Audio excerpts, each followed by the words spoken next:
Tô de volta, olha. Tô aguardando aqui a sua ligação pelo 0800 777 0021 ou 1938719620 para participar comigo, para deixar o seu pedido de oração, para colocar aqui o seu nome, para se tornar sócio, para você ligar para cá e tomar a decisão de começar a fazer parte desta família que é a Associação do Senhor Jesus Rei do Século XXI. Quero agradecer o João Maximino, já disse o nome dele no bloco anterior, mas agora quero cadastrar aqui, olha, João Maximino. Muito obrigado, João, pela sua decisão de começar a fazer parte desta obra de evangelização que é a Associação do Senhor Jesus Rei do Século XXI. Muito obrigado, Deus te abençoe. E lembrar que você está concorrendo no sorteio semanal com a Bíblia das Mãos Ensanguentadas de Jesus. Você que está se tornando sócio, você que já é sócio, está concorrendo então a essa Bíblia no sorteio de sábado. Mas eu quero falar com você que está ligando para cá para participar comigo do nosso Catequizando, para você responder para mim que imagem representa, qual dessas imagens representa o Espírito Santo? Alternativa A, B ou C. Qual dessas imagens simboliza o Espírito Santo? O cordeiro, a pomba ou as flores? Você está concorrendo ao CD Brado de Vitória e ao devocionário do Preciosíssimo Sangue de Jesus com a novena das Mãos Ensanguentadas. Só você ligar para cá e participar comigo. 0800 777 0021 ou 1938719620. Olha quem está participando. Lá da cidade de Paulínia, a Elizabeth Cristina dos Machado, obrigado pela sua participação. A Rita de Cássia Silva de Pádua, de Engenheiro Coelho, São Paulo. Maria das Graças Souza da Silva, de Guarapari, no Espírito Santo. Maria Santa Urbano de Oliveira, de Amparo, em São Paulo. Elvira de Fátima Dorigueto, de Ubá, em Minas Gerais. A Inácia Gomes Maciel, de Recife, no Pernambuco. A Adriana Ferreira Lima, de Nazaré, em Tocantins. Janete Ângela dos Santos, de Adustina, na Bahia.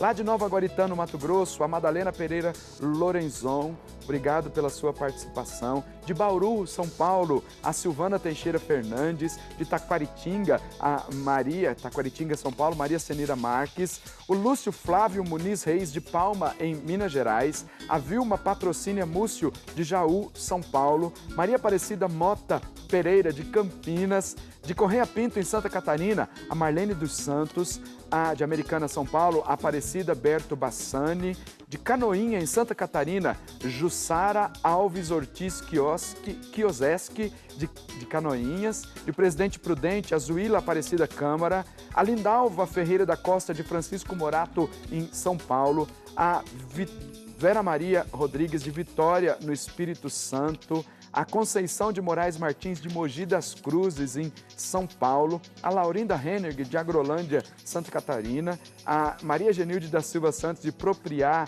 em Sergipe. E a Rita de Cássia, lá de Engenheiro Coelho. Estou esperando você. 0800 777 0021 ou 1938719620 para você participar comigo aqui do nosso quadro Catequizando. Claro, mandar o seu pedido de oração, porque nós rezamos por você hoje e queremos continuar rezando por você por mais 100 missas. Basta você ligar para cá e fazer a sua participação. A minha pergunta hoje é essa: você tem medo do quê? O que te causa medo? Existem muitas coisas que causam medo. Medo é aquela sensação de não conseguir fazer as coisas. Tem gente que tem medo de tudo, desde pequenas coisas até grandes coisas. E o medo impede de que a gente faça as coisas. O medo impede de que a gente dê passos significativos. Por exemplo, tem muita gente que não consegue dirigir, por quê? Porque tem medo de dirigir. E assim tantas outras coisas.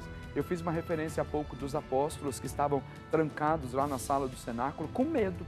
O Evangelho diz que eles estavam com medo porque não sabiam o que podia acontecer por causa das consequências de se identificarem com Jesus e tantas outras coisas, com medo. Só quando o Espírito Santo veio é que eles perderam o medo. A palavra de Deus tem força, e não tenho dúvida disso, para tirar todo o medo da sua vida. Então, para a gente continuar fazendo aqui a nossa meditação, eu quero iluminar a sua vida com uma passagem do Evangelho, para que a palavra de Deus produza o devido efeito aí na sua vida. Vamos assistir juntos.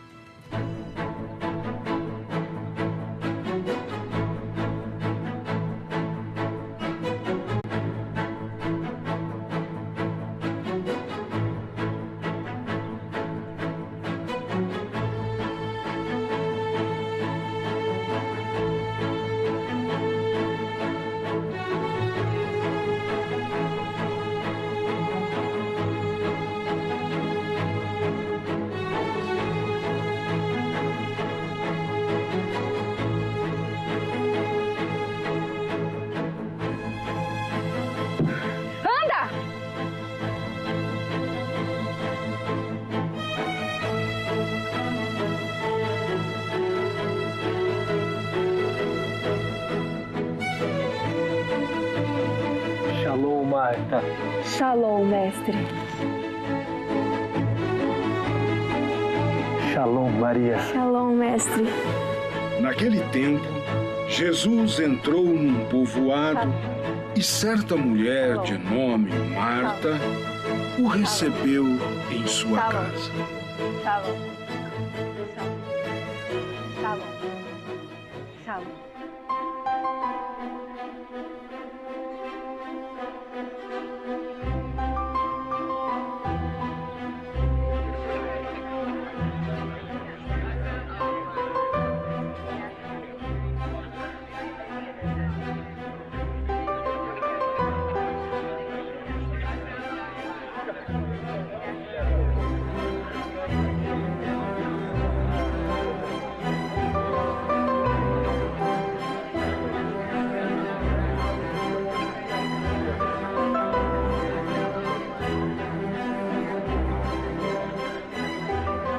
A irmã de Marta, chamada Maria, sentou-se aos pés do Senhor e ficou escutando a sua palavra.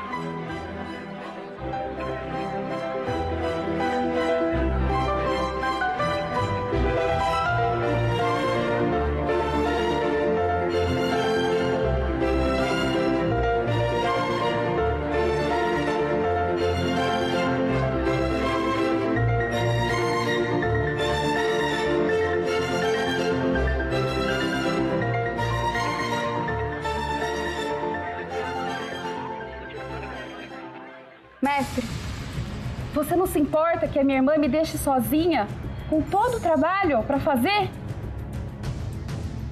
Pede que ela venha me ajudar.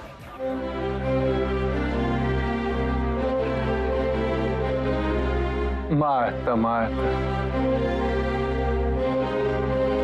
Você se preocupa e anda inquieta com muitas coisas. Mas uma só coisa é necessária. Maria escolheu a melhor parte. E esta eu não vou tirar da sua irmã.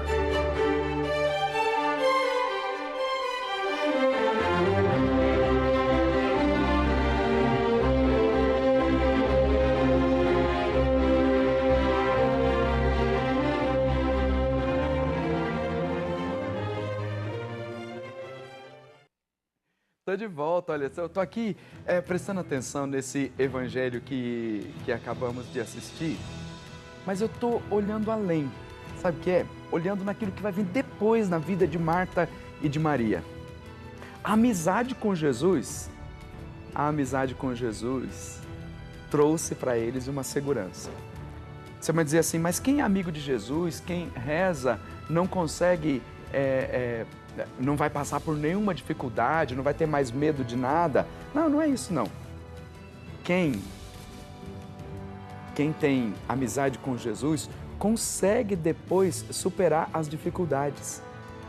Essa é a verdade. Quem tem uma verdadeira amizade com Jesus, consegue superar as dificuldades todas da vida. Ao superar as dificuldades todas da vida, você consegue, então, na força de Cristo, vencer. Eu vou chamar, estou com um probleminha técnico aqui, vou chamar o padre Aílio para dar umas dicas de superar o medo e eu vou vencer o medo que eu estou aqui também, depois eu explico para você. Vou chamar o padre Aílio e daqui a pouquinho a gente volta para continuar conversando aqui. Já, vamos assistir. Quando se trata de medo e de falar daquelas coisas que são mais importantes para nós, normalmente nós temos algumas dificuldades de lidar com isso. Por isso que quando falamos de medo, a gente não pode pensar que ele é de todo um mal. O medo às vezes nos dá a disciplina, o discernimento sobre as nossas ações, aquilo que nós vamos fazer, aquilo que nós estamos pensando em fazer, ou diante de uma situação de perigo, o medo nos dá a capacidade de pensar melhor sobre aquilo que vai acontecer ou que vamos fazer. Porém, quando o medo se torna algo exagerado, olha, você não sai de casa porque tem medo de ser assaltado, pode ser que vá acontecer determinada coisa, isso se torna uma neurose, aí sim é preocupante. Por isso, não tenha medo de ter medo, apenas olhe um pouco melhor e vê até que ponto você não precisa ponderar um pouco mais essa situação, essa aflição que às vezes causa dentro de nós. Pense bem nisso, o medo pode ser um bom aliado e nem sempre um grande inimigo. O medo pode ser um grande aliado, nem sempre um grande inimigo. Eu estava aqui buscando para você uma definição do que é o medo. Depois eu volto lá na Marta e Maria. E aí eu achei a definição que é assim, o que é o medo? Medo é o temor, ansiedade irracional ou fundamentada e receio. E aí o meu microfone estava caindo, eu fiquei aqui morrendo de medo de que o microfone cair, com receio de que não ia comunicar bem. Isso tudo é medo, gente. Porque se eu podia levantar daqui tranquilo, mas você viu que essa dica aí e aquilo que eu passei aqui, por mais que seja simples, é para mostrar que às vezes a gente fica preso assim por causa do medo. Eu fiquei com medo do microfone cair, de que ia sair daqui e não fiz o que tinha que ser feito. Mas quando a gente tem medo, o padre aí disse aí, pode ser um aliado, não um inimigo. Ele deu algumas dicas para você vencer o medo ou para superar o medo, para mais ainda, para a partir do medo dar passos significativos. Ou, a partir do medo, pensar melhor naquilo que você precisa fazer, nas decisões que você tem que tomar. Mas olha só, deixa eu voltar aqui naquilo que é definição do medo. Definição de dicionário isso aqui. Definição, aliás, definição da psicologia, que define assim, claro, é uma definição que tem que ser depois mais conversada, buscar mais elementos para isso, mas a definição simples do que é o medo é um estado afetivo suscitado pela consciência do perigo. Tá vendo? Suscitado pela consciência do perigo. Você está com medo que pode acontecer alguma coisa. Ou que, ao contrário, suscita essa consciência. Ou pela consciência do perigo, ou que suscita essa consciência. Então, você pode dizer assim, que quem de nós já não passou por esse estado de consciência? Está dizendo assim, estado afetivo suscitado pela consciência do perigo. Quem já não passou por isso? Quem já não teve medo de alguma coisa? Todos nós temos medos. Medos, incertezas e tantas outras coisas.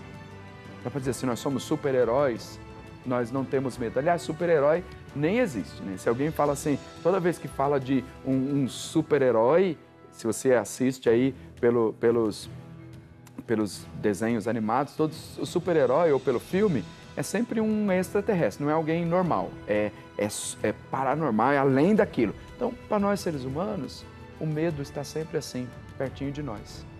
Mas o problema está em sentir medo? Está dizendo que é um estado afetivo suscitado pela consciência do perigo.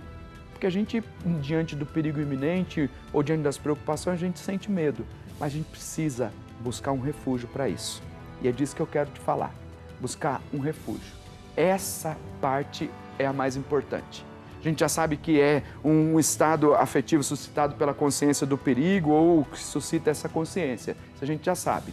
Mas o que fazer para enfrentar o medo? Eu vou falar de um dos principais medos que atingem a nossa vida, a vida de todos, de homens, mulheres, crianças, a vida de quem é cristão, de quem não é cristão. Um medo que, embora sabendo de tudo que vem depois, a gente tem medo, que é o medo da morte. Quem é que não tem medo da morte? Se a gente pedisse para levantar a mão, todo mundo levanta a mão dizendo, eu tenho medo da morte. Eu tenho algumas senhoras que dizem assim para mim, padre, quando o senhor está falando aquelas coisas bonitas todas da Bíblia, ensinando para nós a doutrina, a gente acha lindo, maravilhoso. Mas quando o senhor começa a falar da realidade da morte, aí a gente não gosta não, porque a gente tem medo. As pessoas têm medo, não estão preparadas para a morte. Então, o principal medo que as pessoas enfrentam é esse. Medo de receber a notícia da morte de algum parente, medo de ser diagnosticado com uma doença que pode causar a morte. E aí eu volto à figura de Marta e de Maria. Você viu essa passagem do Evangelho há pouco, assistiu comigo, que fala daquela visita ali de Jesus na casa de Marta e de Maria, que não foi uma única, muitas, era o lugar que Jesus ia sempre. E ali a Marta está trabalhando, preocupada com os afazeres da casa, e Maria preocupada em ouvir Jesus. Bom, as duas são importantes na história da vida cristã, na espiritualidade. Mas nesse momento, Jesus deu uma advertência para Marta, dizendo, você está muito agitada, preocupada com as coisas todas. Maria escolheu a melhor parte. O que quer dizer com isso? Porque em Jesus é o melhor lugar onde nós temos o refúgio para as nossas inquietações. Marta estava inquieta com tanta coisa, com tantas coisas. E aí encontrou um refúgio em Jesus, quando Jesus diz, para um pouquinho, vem para cá, como fez a sua irmã Maria. Mas tem um acontecimento que vem depois, que fez com que Marta e Maria professassem uma fé firme em Jesus, que foi a realidade da morte. Então, toda aquela amizade com Jesus, ouvir a palavra de Jesus, rezar junto com Jesus, partilhar o alimento ali naquela relação de uma amizade tão próxima, preparou-os para algo que veio depois, que foi a morte de Lázaro. Quando Lázaro morreu, Jesus recebeu a notícia, mas só que demorou para chegar lá. Quando chegou, Lázaro já estava sepultado. Marta disse, Senhor, se estivesse estado aqui, o meu irmão não teria morrido, mas eu sei que o que o Senhor pedir a Deus, Ele vai te conceder. E aí começa aquela conversa, fruto não de uma novidade para Marta, mas de algo que eles já tinham conversado em outros momentos, porque Jesus diz, teu irmão vai ressuscitar. Ela diz, eu sei que ele vai ressuscitar na ressurreição do último dia. Então muita coisa, fruto daquela relação de amizade, e que foi fundamental para que vencessem o medo, para que superassem aquela dificuldade. A amizade com Jesus nos ajuda a superar as dificuldades da vida. A amizade com Jesus nos ajuda a superar os medos da vida. Tantas pessoas que têm traumas e que precisam de uma oração de cura interior para se verem livres dos traumas causados pelo medo. E hoje eu quero rezar de uma forma muito especial para isso, colocar o seu nome diante de Jesus e depois na oração das 100 missas, para que você seja livre dos traumas causados pelo medo. Sabe aquele medo que te paralisa, que te impede de ir além? Nós vamos colocar diante de Jesus, pedindo que Ele te conceda a graça e a bênção necessárias para você ser um vencedor. O que eu desejo é que você seja um vencedor em Cristo Jesus, superando todos os medos. Para isso você precisa crescer na amizade com Ele. Sabe como você cresce na amizade com Jesus? Lembra aí do exemplo de Marta e de Maria, e principalmente de Maria? Você cresce no relacionamento com Jesus através da palavra de Deus. E essa aqui é a minha super dica para você. A palavra de Deus nessa versão aqui das mãos ensanguentadas de Jesus, para você rezar a novena das mãos ensanguentadas, ler a Sagrada Escritura e ter força necessária para superar todos os medos. Então estou aguardando você participar aqui comigo pelo 0800 777 0021, você que já é sócio e você que ainda não é sócio também, para fazer a sua participação, tornando-se sócio e concorrer no sorteio do sábado a essa super Bíblia. E depois você que está participando comigo, sabe da importância da palavra de Deus, entra aí no nosso shoppingcatólico.com.br e adquira a sua. Também estou esperando você participar comigo do nosso quadro Catequizando. Só para você responder para mim, qual dessas imagens simboliza o Espírito Santo? A ovelha, a pomba, a ovelha, a pomba ou as flores? Você está concorrendo ao CD Brado de Vitória e ao livro O Devocionário do Preciosíssimo Sangue de Jesus. Vou para o intervalo, aguardando aí a sua participação. Já já eu volto.